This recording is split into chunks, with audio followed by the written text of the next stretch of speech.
A fairy tale starts with once upon a time, and a sea story with this ain't no shit. Now, another one of my very early memories was the hurricane of 47. And this was before they named hurricanes. They Mm. just called the hurricane of that year. And we didn't normally get two or three a year like we do now. But this hurricane came ashore around Bay St. Louis, toward Bay St. Louis. Bay St. Louis is a magnet for hurricanes. And Daddy was a policeman, and he had to work.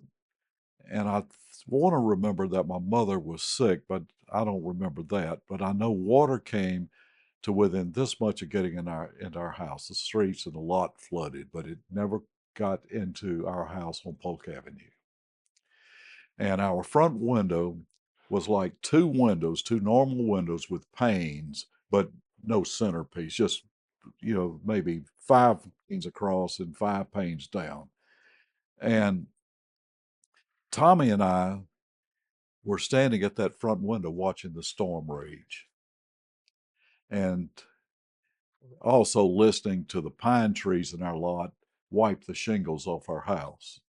But none of the pine trees broke in our lot.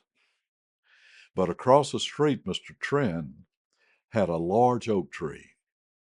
And as the ground became more and more saturated and the wind blowing, we watched this tree fall.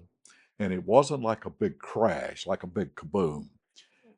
As the as the root system on one side gave way, it was just surreal in slow motion. It just came Yeah. over very, very slowly, just laid down on the ground. I mean, my mouth was this big. The Gaping roots are at it. huge. It's huge, Right. huge root system. And I can remember how much the Gulf Coast was torn up because we went to base St. Louis and killed to check on Daddy's people. And coming back, there was a seawall, but it was curved. It was like a semicircle from the shore to the water. And all of that was torn up, and that was in Pascagoula. But over there, it was steps down into the water, and all that was looked like Berlin in 1945. And I remember my daddy had had a little too much to drink. And I only saw my daddy under the strong influence two or three times in my life. He would have a drink, but he never overdid it except a couple of times. This is one of them. And I remember he slipped and fell on this slimy stuff because he was trying to get out of sight where he could take a whiz. And You fell we on the all, seawall. off the seawall, we Yeah. all laughed at him and he got really PO'd. And Mama was laughing. Tommy, it was just Tommy and me, and Jerome was a baby. No, Jerome wasn't born until 1948, so it's just the two of us. But those are two of the earliest memories. Those might be the two earliest memories. Okay. But Polk Avenue was a good place to grow up because there were boys all up and down the block that were in our age bracket, Right. and there were a lot of good times. My best friend for probably 14 years until I met Jimmy King was a guy named Jerry Bosarge, and he was a month younger than me, lived immediately next door. If you go over where the New York pizza place is and look at that little garage type building beside it, that sometimes is a workout gym and Right. sometimes it's a Yep. car tire place. That was where their house was. And Jerry and I just grew up like this, uh, right on through. Like I said, until we got to be about 13, till about junior high when we started separating. Natural. Yeah, just natural. Yeah. Never any animosity. And he passed away, he drowned Mm. about 25 years ago. And I Where had was that? trouble. Pardon? Where was that?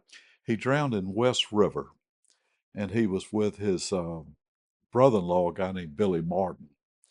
And they were fishing and in Billy's boat. And Billy always he could take a 35 horsepower motor and make it like a 50. He was a real good mechanic, could soup anything up.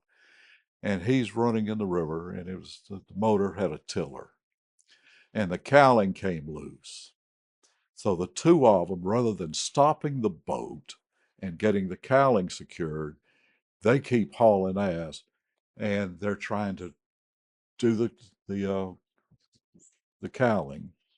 And the tiller said, "Boom!" The boat does this, and it threw them both into freezing water.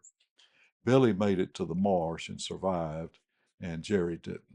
And I don't know this as a true story or realism, but I highly suspect that neither of them wearing a life jacket. And you can only do this in the water so long Yeah. before you're going to succumb to it also. And if you have a life jacket, you can float, you can help you get them together. Yeah. It's just the most commonsensical thing I know. Kill switch. I'll meet you in the middle wearing a lanyard. That's a really good idea, and you even It gave don't me matter an how idea. long you can float if the boat keeps going. That's right. You're not swimming all the way back. So hopefully it's not doing this. Right. Just, So, yep. but Jerry was thrown overboard and froze. I mean, hypothermia, I think, got him as much as the water, but he drowned. And I didn't find his grave until this year. So if I tell you it's a no shitter, it means it's a true story. And if you want to believe the stories, that's okay. If you don't, it won't offend me at all.